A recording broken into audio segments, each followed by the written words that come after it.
Welcome to Exhausted Sparrows Unite. I'm your host, Krista Jones, with my co-host, Chantel Schaefer, and we are like almost 50 episodes into this crazy thing that we call our podcast. And really, it's all about absorbing who you really are, being vulnerable, and let's be honest, we're all kind of messy. Today, we're going to be talking about how sometimes your brain can turn the tiniest things into an absolute disaster, right? Like you send a text to somebody and they don't reply right away and suddenly you're convinced they hate you. Or, you're destined to live alone with 6 cats that don't even like you. Like you can really spiral completely out of control. That, my friends, is catastrophe. Taking the catastrophe and catastrophizing it. It's actually a mental habit. It's grabbing a little problem, running full speed ahead into this worst case scenario. And if you've ever found yourself 3 steps away from doomsday while standing in Target, this, my friend, is the episode for you. Today, we're going to unpack why our brains do it, how it drains us, and how we can stop it from ruining our lives. And Chantel Schaefer the entire time saying, yes, this is me. I've got the shirt for the episode already in my head. I'm ready. What is it? I've got 99 problems, and 86 of them are completely made up scenarios in my head that I'm stressing about for absolutely no logical reason. That is the t-shirt of the episode. I can't wait till we have our own shop. We are going to sell out really, really quickly. Yeah. Sorry, I had your headphones too loud, didn't I? She's grimacing. I'm like, why are you grimacing at That's me? a whole lot of me in my head. A whole lot of me in my head, which you should embrace, absorb, self-love. Unless we're catastrophizing.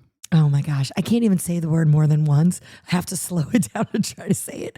I'm just going to say catastrophe. But they're 2 different things. One is a noun and one is an action. Like, right. Catastrophizing is an action. Catastrophizing. And it's a real thing. Like I was talking to Chantel about this because we're always like thinking of these podcast ideas. And I'm telling her a story last week and she's like, I feel like you doomsdayed this. And I'm like, what is that called? So I looked it all up. I started doing all of this research and I'm like, wow, I've got a story for like every single segment. Every single possible thing that I can envision going wrong, I do, and then it never does. So like really, like what is it? All right, so let's talk about what it is because people are listening in and they're like, I don't even know if I can relate to this. And I'm telling you right now, you are not telling the truth if this does not apply to you in some place in your life. There's like a million segments. It is actually a cognitive like distortion. It is a mental habit where your brain jumps to the worst possible outcome ever. And we all do it in some part of our life. I've learned off air that Chantel says she does it a lot. Stop pointing at me. I'm feeling seen. So the science behind this is that it actually triggers your brain's fear center. Sometimes that's hard to control. It floods your system with cortisol and adrenaline, which is what I live on. But like not in this case. Like this is probably not the extreme you want to live on. But I love cortisol. Like I love all that stuff. But this is really when the danger, it is imaginary, but you have made it into so much that to you, like it feels real. You've just slid out of control, right? It's like your brain is a Netflix producer and it's like constantly pitching like disaster movies, right? Like, hear me out. Like you're walking along the sidewalk and then you trip and then now you're bankrupt because of it because you've lost your job and your husband divorced you. And you know what I mean? It's like that spiral. Wait, all of that happened because you tripped on the sidewalk? That's what I'm saying. That is what catastrophizing things do. It is things that really don't make any logical sense to anyone except you when you're in the middle of it. Yeah. And it's hard to have a conversation with somebody who doesn't know what you're talking about. Like if I try to tell my husband like, but what if this and what if this? He's like, can we just wait and see before we start, thinking the worst case scenario? But he does it. We all do it just in different segments of our life. So like, I want to run through some of them because I will tell you the segment that I do it all the time in is personal relationships. Things like text messages. Like if I text you and you've read it and then you don't reply to it. And it's something like, that needs a reply back or whatever. I send you like a funny joke and you don't say anything about the joke. I'm spiraling. I'm like, oh my gosh, the joke wasn't funny. Chantel is offended. I mean, you can never offend Chantel, but Chantel is offended. Oh my gosh, she's not going to want to be my friend anymore. We were supposed to go to the movies next week, which means now we're not going to go and I don't have any other friends and I'm going to go into a depression. I don't have the money to pay a therapist. Like, it is just this awful spiral because I am catastrophizing the entire situation. That's not good for your health. Well, it's not, but don't even pretend like you don't do that. I do. A little bit, right? 100%. I saw a meme the other day and it was this like blue monster and he sends a text and it goes, okay, there, I sent it. And the brain goes, and now we wait. And the monster goes, well, it's only been 2 minutes. And the brain goes, they hate us. Yes.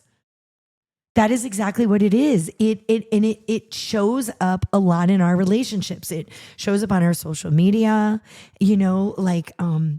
not as much for me at my age, but a lot for my kids. If people aren't liking their Instagram or their, why don't you like me? This person doesn't like me. They normally like my stuff. They're not liking my stuff. They must be mad at me. Like, it's a whole, I don't even know what to say. But it is really like a Netflix original series in your brain. And I feel like it's gotten so much worse with the advent of technology and social media where everything is immediate. Everything is quick. That text message is in that other person's hands in seconds and you're expecting a response in seconds. 15, 20 years ago, you made a phone call. You don't know when you were expecting a phone call back. Right. So I feel like it's created this hypervigilance in us that, they're not responding immediately. There must be something wrong. And then an hour later, you're getting, oh, sorry, I was in the shower. And then you're like, oh my gosh, I'm so silly. But you repeat it the very next day. But that's what it is. And because really, if we think this through, nobody can be immediate all the time in their responses. So of course, there's going to be this lag, but we are in a world where responses are immediate. Everything is immediate in this world. And that is what I think has really made this whole medical condition even worse. And on the other side of it, because I think that way, that if you don't respond immediately, that it causes me to have to be hyper responsive. Like, I need to respond to you immediately so you don't think that there's something wrong or that I'm mad at you or that I'm shirking you. So it goes both ways. Yeah, it's exhausting. It really I'm exhausted is. Just by you explaining it. Right? Yeah. It is though, but it happens in our personal relationships all the time. It happens to me almost on a daily basis. We've talked in other episodes like about being an empath and things like that. So I'm reading into these situations as an empath like, wow, you could have read that sentence this way instead of this way. Now it's no longer funny. And that means that they're probably thinking this, which leads to this, because that's what we're doing, right? And then our brain is trying to protect us.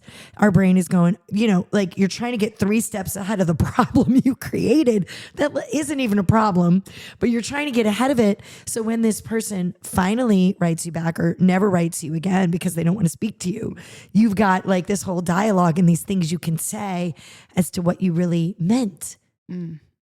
Right? Yeah.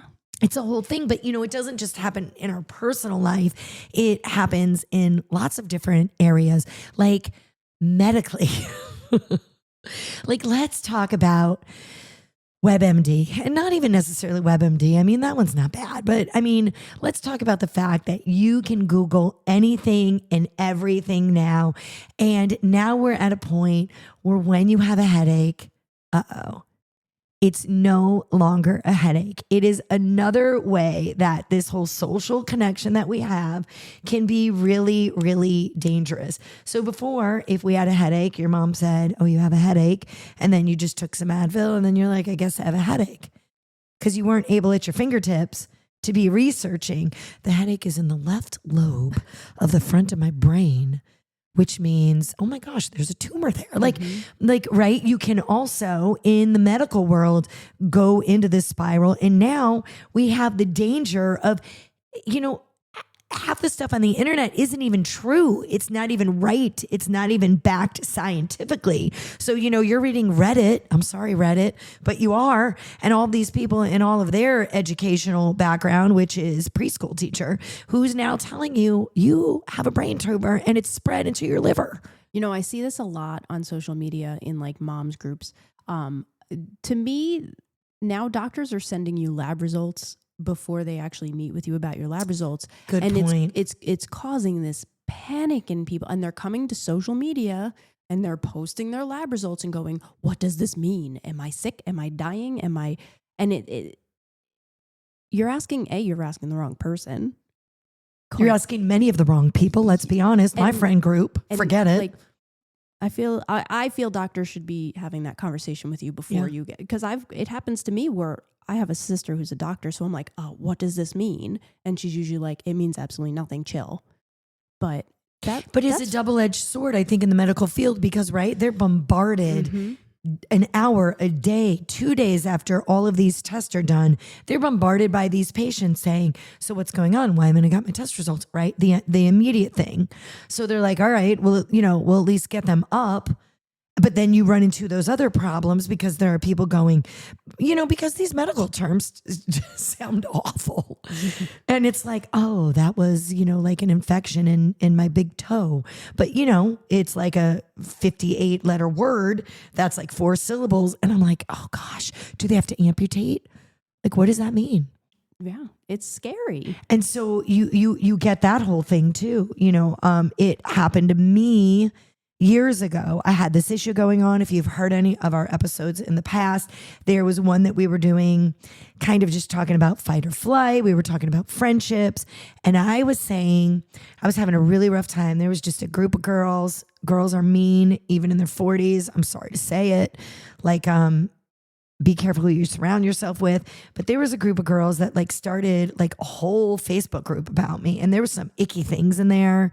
And, I started having issues swallowing, and I was dragging my right foot. And, you don't want to look that up. And I have lesions on my brain because they did CAT scan, MRI, whichever one they do for brain. I don't know. I'm not sure. Sorry. But I have lesions. So they immediately said to me, well, we need to look at ALS because, you're having problems swallowing. And I was like, oh my gosh, because you don't want to hear that. Absolutely not. You don't want to hear that. Nope. Like that's one of my biggest fears. You just don't want to hear that. The edge. And then, they said, well, maybe Lyme disease, so they're throwing all of these things out. And I'm like, I literally was, Chantel. I was like, I have ALS. Oh my gosh, I have 2 years. I really was. I was convinced. I was like, how am I going to live these last 2 years? That is not even enough time for me to, get my babies ready. They were young kids. I literally was on a spiral out of control because my brain was trying to protect me and get ready for that diagnosis because I had some symptoms and I looked it up myself. It wasn't just the doctor saying, we need to see MS. They were giving me some pretty crazy stuff. And at the end of the day, it ended up being stress. It ended up being stress. When they went through everything and they did all of these tests and then they started asking me personal questions, they were like, oh, hi, that is high level stress. You just started a charity. You're feeding cancer patients. People don't like you. I was like, oh my gosh. I was like, really? They were like, yeah. And then it was okay. But it was one of the worst spirals of my whole life to think, oh my gosh, this is the diagnosis. And our cancer patients every single day get these diagnoses, and my heart goes out to them because whether it is a stage 0 breast cancer diagnosis or a pancreatic diagnosis, it really doesn't matter. The spiral that can create because you're doing your own research, you're looking into things that may not even scientifically be true online, and you're talking to your friends. Ick. And you're comparing your situation to other people's. And you're unique. No two journeys are the same. No, but that is what we do. So we're going to get to a point in this episode where we're going to give you guys some tools that I honestly, when I kind of went through some of this, because that's what we try to do here. We try to talk about it. and tell you how really in our life it's messy and it's happened. But then we also try to give you some things that like could calm this down and could help you and divert.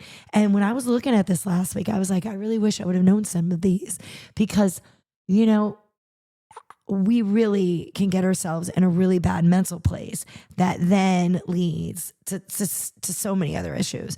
So we talk about relationships and how we can dramatize that. We talk about medically how a headache can now be a brain tumor.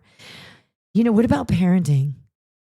You know, even in our parenting, I feel because of our love for our children, right? I feel when you love something so much, you love your life, you love your family, you love your relationships with your friends. I feel that anything that you love so passionately, that is the stuff that is under fire. And that is the stuff that you catastrophize, right? Yeah. Parenting is a big one. You know, just, when my kids started driving, Chantel, I know you're not there yet. I have anxiety about that now, and my kid is 5 years off from even getting a permit. And so I can't even. Right. But when you were a teenager, like I was like, oh my gosh, Mom, why do I have to be home at 8? We couldn't call them then. They couldn't track us then. And honestly, maybe that was a better thing. I don't know. Probably. But, I was like, oh, and now I'm in that with my girls. My girls are older. They're in their 20s. But they're now driving from Ithaca home and like all of these places home. And it's crazy that, you just recently I had my kids all have curfews.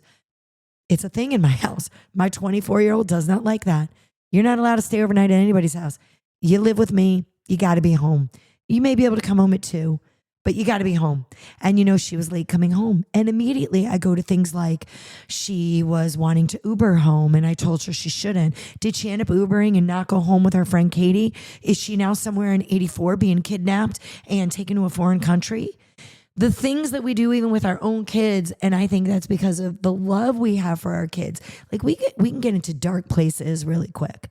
Oh, yeah. Not just when they're teenagers. I catastrophize my death. So like when I travel without my children, I have this constant anxiety of dying and leaving them without a mother. Like I went to Las Vegas to run a half marathon and we went to the Grand Canyon and I actually had nightmares for days leading up to this trip where somebody was going to push me off the edge of the Grand Canyon and I wasn't going to make it home to my kids. And I didn't sleep for days. That's just this fear that I have is leaving my kids without a mother. And let me ask you, because you're a very organized person, did you have things in place back at home because you thought something might happen? So funny story. We went to Alaska a few years ago. I remember that. Beautiful pictures, by the way. We left documentation stating our wishes in a safe in the event that something happened to the both of us. So, okay. Catastrophizing. I'm not even saying that right, am I? I think you are. Okay. Isn't necessarily a bad thing always. It also could be a level of preparedness because you are thinking of the worst. But we hear all the time people that, don't have wills, don't have wishes, don't have. So, there is some healthy things to that. You losing sleep for 3 days thinking somebody was pushing you off that cliff, not so healthy. But you and your husband going away saying, chances are very minimal that anything's going to happen to me. But if it does, having something in place, like I find that responsible. I don't think that that's the end of the world in those kind of situations. And I think really, right, at the end of the day, that's what we have to weigh. Yeah, it's a balance. Right. Like, are we overdoing it? The chances of somebody pushing you off that cliff were even less. It kept me very far away from the edge. And maybe there was something to that too. Maybe you were supposed to know that you weren't supposed to be at the edge. I also believe in signs and all of these great things too. And, maybe that could be another podcast one day because I believe you're being talked to. So maybe there was a reason you weren't supposed to go near the edge. Maybe. And I'm glad you're here. I'm glad I'm here too. The Grand Canyon was amazing though. And were you still able to get the full feel without going to the edge of it? Oh, sure. It's a big hole in the ground. Yeah, it really is. You could see it from far away. Yeah, I don't know that I wouldn't go in over that the glass floored observation room. I wouldn't. Oh, you could have gone on glass? Yeah, you can No. walk out over the canyon on this glass floored walkway. No. And my dad was up there and he was like, woohoo. And I was like, see ya. Like, No. not a chance. And then on YouTube and on all these things, do you see where like it cracks, like it's fake cracking? Who is the masochistic person that did that? That's awful. Yeah. I'd need a change of pants. But see, Krista Jones would not even, I know me. I'm not even going on that class so that I can talk about my dad. Like I will spiral before I even get to the class. I, along with Chantel, will be like, I can see great from here. Yep. 100 feet away. Everything is good. So when you're, making all of this crazy stuff up in your head, you've got relationships, right? Now you have no friends because they're not writing you back, and you have medical that, headache is a brain tumor, and parenting, like you think these worst case scenarios, like I'm in Target, and I'm calling my kid and she's not answering. I mean, that happened to me like 2 weeks ago and my kids are in their 20s.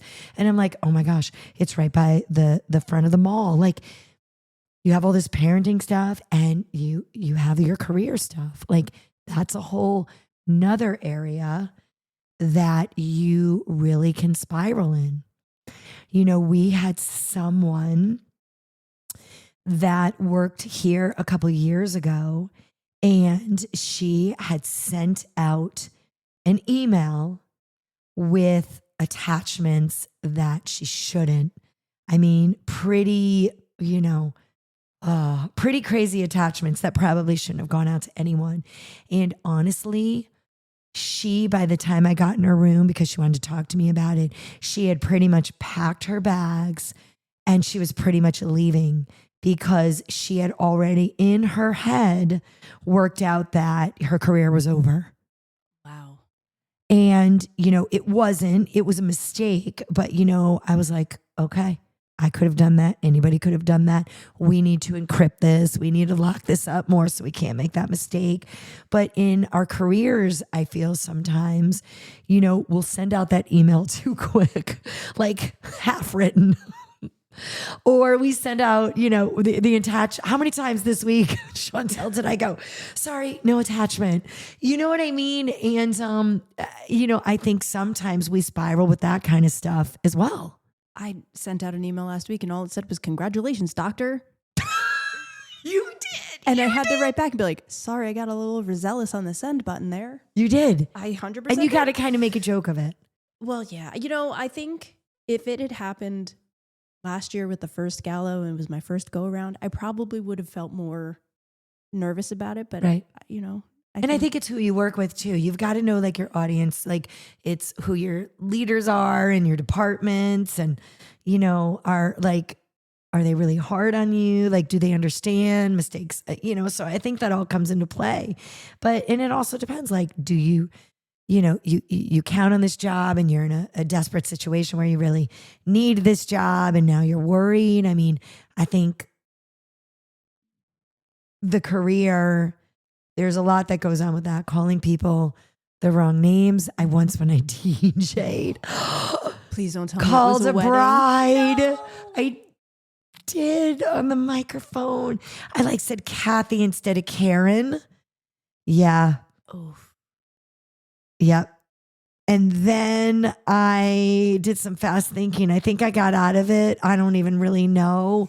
And I think she was still okay at the end. But there are things. And really, I did. The entire wedding was ruined for me because of that. And I mean, we're all human. I mean, we are. But that was a pretty big oopsie. And sometimes you can't get out of it. You own it. You own it. And then you move on. Yep. Right? So by having these crazy thoughts that we're having, we've kind of already, talked a little bit about this. It leads to anxiety and depression. There really is a link with that. People that have anxiety disorders actually have a lot of that because they catastrophize. That is why they're depressed. That is why they're anxious. Perfect people, perfectionism. Those people a lot of times have this catastrophe type syndrome because everything should be perfect and they can't let go of any of that. So everything then ends up being an issue because what are the odds you're getting it perfect every time, right? Absolutely. And then trauma. like even things from our childhood or sudden loss, betrayal, illness, all of that, the brain then all of a sudden is like on high alert. Like if you're betrayed, you're never really, right? You're just never really serene. You're on edge now. So because you're betrayed, I lost a very good friend, not through betrayal. Really, I'm not sure why. But we had such a beautiful friendship for like 20 years. And so it absolutely kind of puts me on edge now. And I never really know where I stand with people. So with any and every friendship, I am kind of like, I do love you, but I don't know that in 20 years from now, you won't leave me. Yeah. You won't just get up. You won't. And so you do kind of go to these worst case scenarios when you've had worst case scenarios, when there's illnesses, when there's cancer, when there's all these things and somebody passes away from that, right? Your brain automatically goes there then with almost any medical condition. So like these are all things why we do it. And you know, this flight or fight, we talk about it in a lot of different podcasts, but it's our ancestors, you know, I'm sure in the caveman times, dinosaurs. And I mean, I don't even know what was happening. Like, think about that. They had to always be on. They were always stimulated. They were always expecting the worst to happen. And all of that kind of, we don't have those constant trigger alerts, but our brains really haven't evolved past it. Like, it's kind of like we're born with it. We're born with a fight or flight, which can come in handy, but sometimes we overuse it and everything is like, oh my gosh. Yeah, it works against us. Catastrophe. And so it shows up in a lot of different ways. You know, we talked about parenting and work and like all of these different ways that you can get it. And there's like a huge cost to it. So the physical cost, you know, we've been talking about, and that can be depression. That is also, you know, a state of exhaustion if you live in that, because I kind of made light of it earlier on. I love cortisol. I love adrenaline because I've got a lot to do in the day. But honestly, being in that state 24 hours a day, you can't do it. You have sleep issues. Crash. Yeah. You know, it affects your sleep. It affects your stomach. It affects so many different things in your life because your brain is always going. And then there's like an emotional cost to that, because you can't ever have peace. You can't ever have calm. And then, well, what does that do? Think about what that does to your relationships, right? Because now you are projecting fear onto other people, right? And it strains, I think, connections, because somebody has hurt me or betrayed me, or there was an illness and somebody died, you know, as a result of that. I don't fully trust you. You're sensing that as my friend or as somebody that is sick in my life. You're not sensing that I'm there for you 100% because I am already thinking the worst. It is putting a strain on our relationships. And for us, we then avoid opportunities. Like, we avoid things that we should be doing because we're convinced it's going to end in failure. It's going to end and it's going to be a worst case scenario. My local church, Valley Church, you know, it was really interesting. Years ago, he was doing a sermon on anxiety. And I was like, oh my goodness, it really hit home. He was saying, you know, the average person takes a problem, a relatively severe problem that you might be having, like, whatever that looks like. You have a deadline and you don't feel prepared for it. You have a test that's coming up, and if you don't pass it, you're not going to pass the class. And we will dwell on that for somewhere between 2 to 3 straight days, like a 48 to 72 hour cycle as we're leading up to it. And in our head, we've gone through all the worst case scenarios, right? So we've strained relationships over the 3 days. We're physically exhausted. We're emotionally exhausted. And he said, you know, in only like 1% of the cases, does that actually turn out the way that you've predicted it? Like, you are predicting things in your head that logically cannot even logically happen. You would be the most unlucky person on the face of this earth to have all of the things that you have now made up and imagine actually happen to you and cause this catastrophe. And I was like, yeah, how many times? And then I'm like, oh, that was nothing. Yeah. You know, we have a farm to table gala coming up. It is sold out, but you guys should still go on our website. It's very cool. sparrowsnestcharity.org. You know, and I think it was last year or the year before, I completely forgot to invite 2 people. And I was like, oh my gosh. It's like 2 weeks before the gala. It was like this huge donor. It was somebody that there is no way I should have forgotten this. This is like the kind of stuff that people can be like, I will never support you again. I mean, it kept me up. I was so upset. I didn't even know I was going to write a letter. I felt, oh my gosh, I just have to call them. Like I spent 3 days because I was sick to my stomach how to handle it. When I physically called her, she laughed and she's like, oh my gosh, we would love to be there. Thank you for inviting me. Like a week before the gala, an obvious afterthought. Obviously on my end, I'm owning up to it, right? And she was like, Krista, you have it's okay. And I was like, I spent 3 days crying over this. I am 5 pounds thinner. I like that part of it. But like I have been an emotional wreck in my head. I'm exhausted. And oh my gosh, she was like, it's okay. I know you're busy. We're not busy next week. Thank you so much. And that's usually how it goes. It is. We usually make it so big in our own heads and then it's nothing. And then if it really is something, sometimes you should evaluate that. Yeah, right? Right? Like if people can't understand, like, you know, you're human and really hold you against the fire to that. Sometimes you deserve it 100%. But sometimes you have to say, wow, like you're really not letting that go. And I really didn't mean to do that. So like that whole anxiety that we create is a really interesting thing, right? And by catastrophizing it, we think it's protecting us. It's not. It's actually robbing us. And I think that's really what we need to think about. We are wasting real energy on imaginary situations, right? On imaginary disasters, on all these things that we think that this could be. And then when real challenges come, now we're burned out. Now we can't even face those because now we don't know what's real and what's not real. And, you know, oh, well, this didn't pan out this way, so I'm not going to really care about this. But you know what I mean? We have enough real challenges in our life that we do need to be mentally ready for. So like we really have to let the small stuff, the stubbing of the toe that has now led us to believe death is at our doorstep, go. Because how are we going to deal with the things that are truly important?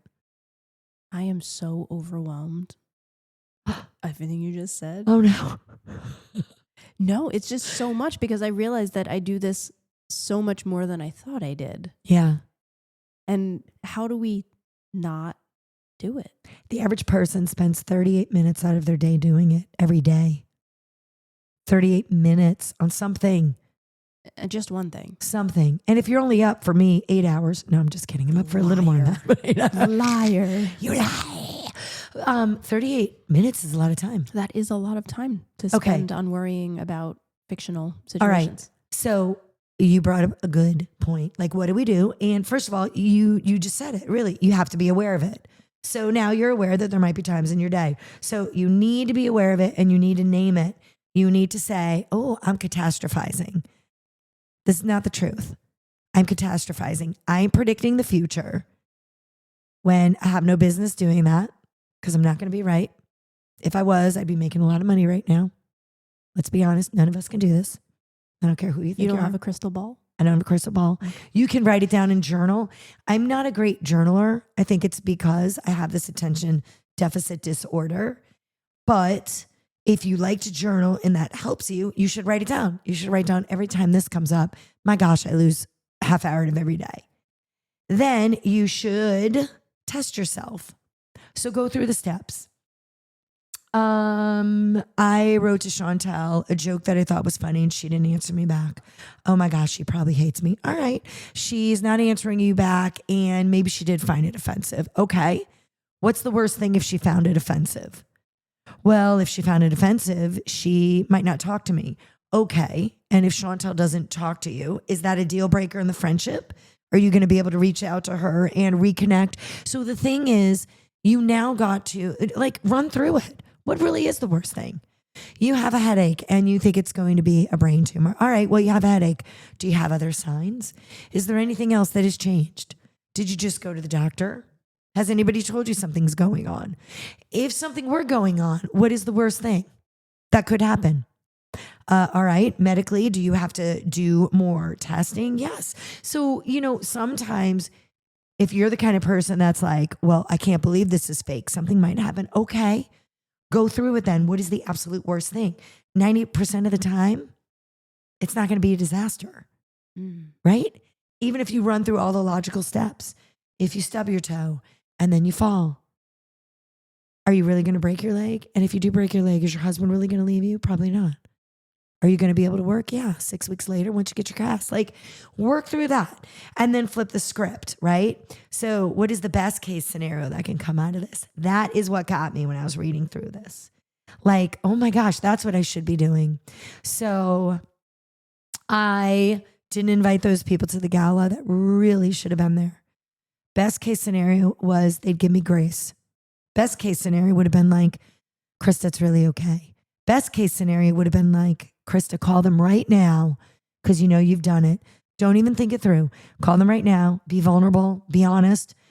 Hey, guys, I'm so sorry. I should have emailed you a couple weeks ago. I want you to be at the gala. So sorry I didn't think of it. And assume that they're really going to be okay.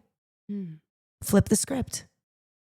What if my boss didn't reply because they're actually happy with what I did? What if Chantel didn't reply to my text message because she really was in the shower? What if she's eating dinner and I'm disrupting family time? Stop texting her 6 times, Krista. Let her make her mashed potatoes. It can wait. And then shrink the problem. Break it down step by step, right? So instead of saying, oh my gosh, I'm going to fail at this and then I'm going to be homeless, I'm losing my career. Maybe you can say, okay, so what is my next step? If I'm not going to make this deadline, what else can I do to get closer to the deadline? How can I pivot? What can I do next? Not oh my gosh, this isn't going the way I want it. I'm obviously going to fail. Maybe don't go to disaster immediately. Because there's a million other steps in between you not getting something right or, your child not coming home. There's a million steps for the reasons that your child is not home at midnight to being kidnapped. There's a million steps to the reason why your friend's not answering the text. There's a million different things. Don't go to the immediate disaster. There's a million other reasons. Go through what those reasons could be. Mashed potatoes. Chantal might be making them. I might be making mashed potatoes. She might. And then do what we tell you every episode. Spend 5 minutes meditating. Just be in silence. Just stop. Walk if you have to. I love to walk. I love to get out. I'll just have to get out of my surroundings, go for a walk, work it through in my head, come back, externalize it. That's amazing. Poor Chantel gets a lot of stuff around here. I'll literally talk things through. How many times do I call you in and say, I need to talk to you about this email? Yeah. We got a rough email a couple weeks ago from a potential patient that was coming on. It was just not nice. And, I brought her in because I was kind of spiraling and I brought you in and I said, here's what I think I'm going to write back. What do you think? Let me tell you what happened. And then it was great because she brought up points, things I wasn't seeing. She brought up situations, maybe, things that I could do differently, words that I could say differently. Sometimes just telling somebody else, they'll be like, oh my gosh, Krista, she was in surgery this morning. Don't you remember? She's probably on pain medication. She's in a lot of pain. She's really, let somebody else help you so you can go, yeah, that's why her email didn't sound nice. Yeah. She's got a lot going on in her life. Let somebody else help you when you're in the middle of it. I'm telling you right now, for me, when I'm in the middle of it, I am a disaster. Krista in the middle of crisis, I always look outward. I cannot, and I know, and you got to identify that in you. When am I not my own worst enemy? And who can I go to that's going to be like, this isn't a big deal? Yeah. For instance, there is a head movement going on. We just excavated, potentially yesterday for a gala that's in, 6 weeks. Boulders were everywhere. Lots of dirt came in, dump trucks, and seed is going down. And I'm like, oh my gosh, 6 weeks. Oh my gosh. And there's going to be absolutely no grass. It's going to rain that day. It's going to be complete mud. And Chantel is going, grass can grow in 3 days. good grass that is planted. Look, Krista, it's raining today. And this is a true story. It's raining right now as we're taping this podcast. She's like, you have 6 full weeks. In a week, we can have baby grass. In 2 weeks, we will have better grass. Everybody needs a Chantel in those situations. You got to go to a person you know is going to turn around and go, come on, this is silly. It's going to grow. It's going to be beautiful. You mean like superhero? I feel I was your person You for superhero. were my person. So superhero, go ahead. You tell the story. So we hold a superhero run. This year Yes, it was we a do. rock and run, ended in a rock festival. And It's a 5K. I'm pretty sure we had a hurricane this year. We did. When we got up, it wasn't quite hurricane status. When we got up, it was just torrential downpour and a little wind And a little chilly. at 2 a.m. And my heart said to cancel. And Krista said no. And I was a little salty because She was so salty. I have PTSD from running in the rain. And I Yes. didn't think anybody was going to show up. And let me tell you, I was absolutely wrong. And I had to eat crow that day. You didn't have to eat crow because you did not. I did. I came in salty and I own it. I own it. And it was an amazing day. You and left it's energized. because you knew. You were looking at the big picture. Yeah. And I was looking at the rain. Yes. And what is the big picture? Sometimes you have to go through the storm. It's not always calm in your life. And sometimes you have to get through the storm because you don't grow, you don't stretch if you're not going through something. I mean, I love peace. I do. But you know what? I grow the most when I'm being challenged. I do. And for us, really the reason behind me saying, no, we're going through with this is I did go through the worst case scenarios. What is the worst that can happen? We had already been through worse. Chantel and I ran a race in Savannah maybe 3-4 years ago in which they did not cancel. It was a half marathon. It was 45 degrees, which is unheard of down there. It was torrential downpour, also feeling like we were in a hurricane. We were in bad weather. It was 40-mile-an-hour winds. They did not cancel it. And we did it. Our team is like, what do you mean we're doing it? Like I was trying to give them a way out. They're like, we're doing it. And so for me, I said, you know what? We have to do 3 miles. You could do 1 loop or 2. You can get out early. You cannot go at all. And I just kept saying over and over to everybody that was going to participate, cancer is harder than you running 3 miles in the rain. Cancer is harder. You don't have a cancer diagnosis. You're not throwing up right now in the bathroom from radiation. You're not wondering if you need to put a will in order because they've now told you there's nothing more they can do. There's so much worse. And I just kept saying it over and over again. And out of those 850 people, I think 500-600 showed up. And people walked up and registered at the gate. They did. Like people showed up despite the weather. Right? And not having paid yet. Right. And then paid at the door. Paid more than pre-registration. And think about that. We did go through the scenarios and we did know how bad it was going to be. And it was going to be bad. It was really going to be bad. And we still walked through it anyways. Because sometimes you can put that out there and go, how bad is it going to be? And is it really going to? And sometimes it's going to turn out exactly how bad you are thinking it's going to turn out. But there's a lesson in everything. Maybe you are going to fail that test and you're going to fail out of nursing school. You know, my daughter is in nursing school now. Everything was relying on a test a month ago. I drove the 2 hours up to pray over her. And I was like, and you know what? This is in God's time. If you fail this test, so be it. Then there's a lesson to be learned. Then you really need to just take the course again. You're not meant to do it now. You really could completely fail at this. Yep. But at the end of the day, that doesn't mean that life is over. That doesn't mean. So, you know, even in our worst case scenarios, you can pick yourself up in almost every circumstance. Maybe not all, but in almost every circumstance, you can pick yourself up. And usually there's something to be learned in it. So, you know, meditate on it, right? Externalize it, like I said. And sometimes you do need therapy. Sometimes, honestly, you know, we need to normalize getting help. I have gone through therapy in my 20s. I went through therapy. I was in a really bad place in life. My husband has been through therapy. 2 of my 3 children have done therapy. You know, there are times that you have to say about yourself or about your loved ones, we need to get you professional help There are areas that are just not in my wheelhouse. I don't want to make it worse. Let's get you professional help. You're spinning, it's like being on this like wheel, this gerbil wheel. You just keep doing the same thing over and over again. We can't get off of it. Get help. There's nothing wrong with that. No, absolutely not. It's brave to accept help. It is. It is. And I still feel braver to admit you need help than to try to do it alone. True. And I do feel though in this society, I feel it is easier and it is definitely not as frowned upon, but I still think there's a stigma to it. There is. And I think the stigma is definitely more for men than for women. Agreed. Mm-hmm.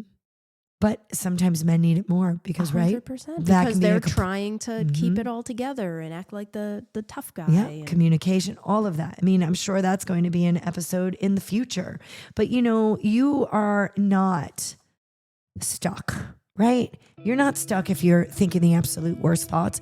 It's just reframing the stinking thinking sometimes. So the truth is this. If you are doing it, if you're a catastrophe, right? Everything you see is a catastrophe. It doesn't make you weak. It makes you human. We do it every single day. I just said 38 minutes a day, right? Your brain thinks it's protecting you. It just doesn't know the difference between maybe a real threat and an imaginary one. But you know what? You can teach it that. You know the difference. Come on. If you meditate a little bit, go for a walk, you can get through this. You can figure out the difference. You don't have to live in a disaster state all the time. You can pause and you can breathe and remind yourself, all right, what's real right now? What is likely to happen? And when you face real challenges, then you're going to have more strength because you're not exhausted. You're facing the real ones, not the imaginary ones. So the next time that your brain shouts, the sky is falling. I don't know. Look up. Is it? You might find it's clear. It's sunny outside and you're really okay right where you are. So I want you to get in there and do the work. We want you to be kind to yourself and each other. And if you love our podcast and want to learn more about our charity, you can go to sparrowsnestcharity.org. Until next time, be good to yourself.